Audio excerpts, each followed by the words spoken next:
अस्सलामु अलैकुम वरहमतुल्लाहि वबरकातुहू। उम्मीद करता हूँ दोस्तों आप तमाम हज़रात खैरियत से होंगे। अल्लाह से दुआ है जहाँ भी आप हैं अल्लाह आपको खुशी और सलामती के साथ महफूज रखे। दोस्तों आज की इस वीडियो में हम आपको ये बतलाने वाले हैं कि नमाज में कहाँ कहाँ बिस्मिल्लाह पढ़नी चाहिए या कितनी मरतबा बिस्मिल्लाह पढ़नी चाहिए। बहुत सारे लोग इस सिलसिले में गफलत करते हैं सही बात ना मालूम होने की वजह से। ये वीडियो हमारी बहनों और माओं के लिए भी है और मर्दों के लिए भी है।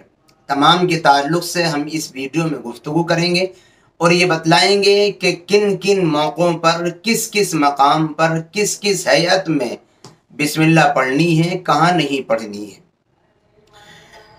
इसलिए मैंने कुछ सवाल पहले मैं सवाल सुना देता हूँ, क्या क्या सवालों के जवाब इसकी आज की इस वीडियो में देने हैं। पहला सवाल ये है, क्या हर रकात में अल्हम्द शरीफ से पहले बिस्मिल्लाह पढ़ना ज़रूरी है? पहला सवाल। दूसरा सवाल, क्या अल्हम्द शरीफ के बाद सूरत के शुरू में हम बिस्मिल्लाह पढ़ें? और तीसरा सवाल ये कि अल्हम्द के शुरू में बिस्मिल्लाह पढ़ने से रह जाए तो क्या करें? और चौथा सवाल ये है कि तकबीर तहरीमा से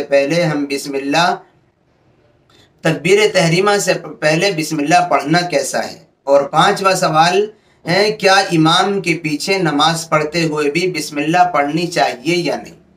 ये 5 सवाल हैं। इसमें से आखिर का एक सवाल ये मर्दों से रिलेटेड है, बाकी 4 सवाल औरतों के ताल्लुक़ से भी हैं और मर्दों के ताल्लुक़ से भी हैं। आइए इन सवालों को और क्लियर करते हैं और आपको और अपने लिए काम की बातें सीखते हैं।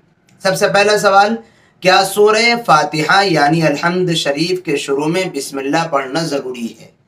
याद रखें, हर रकात के शुरू में औरत के लिए भी और मर्द अगर अकेले नमाज पढ़ रहा हो मुनफरिद उसके लिए भी, और इसी तरीके पर इमाम के लिए भी हर रकात के शुरू में सूरह फातिहा के शुरू में बिस्मिल्लाह पढ़ना सुन्नत है, ज़रूरी नहीं। अकेले नमाज पढ़ने वाले मर्द हों या औरत हों, ऐसे ही इमाम के लिए, तीनों के लिए हर रकात में सूरह फातिहा के शुरू में बिस्मिल्लाह पढ़ना सुन्नत है। इसलिए सूरह फातिहा के शुरू में चाहे कितनी रकात वाली आप नमाज पढ़ रही हो, सूरह फातिहा के शुरू में आपको बिस्मिल्लाह पढ़नी चाहिए। जहाँ तक बात है कि अल्हम्द शरीफ के बाद जो सूरत मिलाते हैं उस सूरत के शुरू में पढ़नी है या नहीं, तो याद रखें सूरह फातिहा यानी अल्हम्द शरीफ के शुरू में तो बिस्मिल्लाह पढ़ना सुन्नत है। बाकी इसके अलावा आप जो बाद में सूरतें मिलाता है नमाजी, उसमें अगर वो चाहे तो बिस्मिल्लाह पढ़ ले और ना चाहे तो ना पढ़े। यानी अल्हम्द शरीफ सूरह फातिहा के शुरू में पढ़ना सुन्नत है, हुजूर पाबंदी के साथ ऐसा किया करते थे। और बाकी सूरत के शुरू में पढ़ना ये मुस्ताहब है। अगर कोई बंदा कर ले तो ठीक है, ना करे तब भी कोई हरज नहीं है, नमाज पर कोई फ़र्क नहीं पड़ेगा। अल्हम्द के शुरू में बिस्मिल्लाह पढ़ने से रह जाए, सूरह फातिहा के शुरू में बिस्मिल्लाह पढ़ना सुन्नत है। अब किसी बहन ने या किसी भाई ने या इमाम साहब नमाज पढ़ा रहे हैं, उन्होंने ही बिस्मिल्लाह नहीं पढ़ी सूरह फातिहा के शुरू में, तो इससे क्या होगा? कोई नुकसान होगा? नमाज नहीं होगी? सजदा सहू वाजिब होगा? ऐसा कुछ है? नहीं, कुछ भी नहीं है। बिस्मिल्लाह पढ़ने से पूरी नमाज में अगर कहीं भी रह जाए कोई फ़र्क नहीं पड़ेगा नमाज पर। न सजदा सहू वाजिब होगा, न नमाज ख़राब होगी, कुछ भी नहीं होगा। रह गई तो रह गई, पढ़ते तो सवाब मिलता, नहीं पढ़ी पढ़ने से रह गई ये तो गुनाह भी कुछ भी नहीं होगा और नमाज में कमी भी कोई नहीं होगी। बहुत सारे लोगों को और बहुत सारी बहनों और माओं को मैंने देखा है कि वो जब नमाज शुरू करती हैं और नमाज के लिए खड़ी होती हैं, अभी तकबीर अल्लाहु अकबर कह कर के नियत बांधी नहीं होती है, बांधने वाली होती हैं। अल्लाहु अकबर कहने से पहले उस वक्त बिस्मिल्लाह पढ़ती हैं। तकबीर तहरीमा कहने से पहले उस वक्त वो कहती हैं बिस्मिल्लाहिर्रहमानिर्रहीम और फिर कहती हैं अल्लाहु अकबर या कहते हैं अल्लाहु अकबर। याद रखें, उस वक्त बिस्मिल्लाह पढ़ने का मौका नहीं है। उस वक्त बिस्मिल्लाह पढ़ना न मुस्ताहब है, न सुन्नत है, न हुजूर ने पढ़ी है, न पढ़ करके दिखाई है, न पढ़ने का हुक्म दिया है।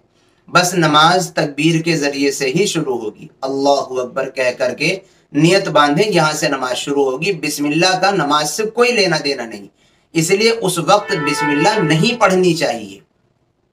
آخری سوال رہ گیا، کیا امام کے پیچھے نماز پڑھتے ہوئے بھی بسم اللہ پڑھنی چاہیے یا نہیں؟ امام کے پیچھے نماز پڑھتے ہوئے بسم اللہ نہیں پڑھنی، بہت مختصر سا کام ہے امام کے پیچھے کرنے کا۔ تو دارالعلوم دیوبند کے بہت بڑے عالم گزرے ہیں، علامہ ابراہیم بلیاوی علیہ الرحمہ، وہ فرمایا کرتے تھے کہ دو چیزوں میں بڑا مزہ ہے، ایک تو امام کے پیچھے نماز پڑھنے میں کچھ نہیں کرنا پڑتا، ساری ذمہ داری امام کی ہے، کھڑے ہو جائیں بس، اور تشہد اور درود شریف وغیرہ پڑھنا ہے اور اللہ اکبر سمیع اللہ لمن حمدہ یہ کہنا ہے بس، اس سے زیادہ کچھ بھی نہیں کرنا، باقی ساری ذمہ داری امام کی ہے، امام کی ٹھیک ہو رہی ہے تو مقتدیوں کی بھی ٹھیک ہو رہی ہے۔ اور دوسری بات فرمایا کرتے تھے، دعوت کھانے میں بہت مزہ ہے، دعوت کھانے میں کچھ کرنا نہیں ہوتا، وقت پر جائیں اور دسترخوان پہ بیٹھ جائیں۔ تو یہ امام کے پیچھے نماز پڑھنا بڑی سہولت کا کام ہے، تو امام کے پیچھے بسم اللہ کہیں بھی نہیں پڑھنی، امام کے پیچھے تو صرف سبحانک اللہم ولا الہ غیرک تک پڑھ کر کے رک جائیں، اور پھر اس کے بعد امام کی ذمہ داری ہے، نماز چاہے آہستہ پڑھی جانے والی ہو چاہے زور سے پڑھی جانے والی ہو، وہاں مقتدیوں کو کوئی بسم اللہ نہیں پڑھنی ہے۔ امید کرتا ہوں یہ ویڈیو آپ کو بہت اچھی لگی ہوگی، میں نے اس تعلق سے جتنے بھی ڈاؤٹ مجھے محسوس ہوئے کہ یہ باتیں سامنے آنی چاہیے، جتنی بھی ضروری باتیں میں نے سمجھی، میں نے ان کو سوال اور جواب کے انداز میں آپ کی خدمت میں پیش کر دیا۔ آپ اس ویڈیو کو پورے دیکھ چکے ہیں، اللہ آپ کو جزائے خیر دے، ویڈیو کو لائک کیجئے، اور اگر آپ یہ چاہیں کہ دین کی یہ معلومات آپ کے دوسرے دینی بھائیوں تک بھی پہنچے تو کم سے کم 5 لوگوں تک ہماری اس ویڈیو کو شیئر کیجئے۔ دعاؤں کی درخواست ہے، پھر ملیں گے انشاءاللہ کسی نئی اور اچھی ویڈیو کے ساتھ۔ السلام علیکم ورحمۃ اللہ وبرکاتہ۔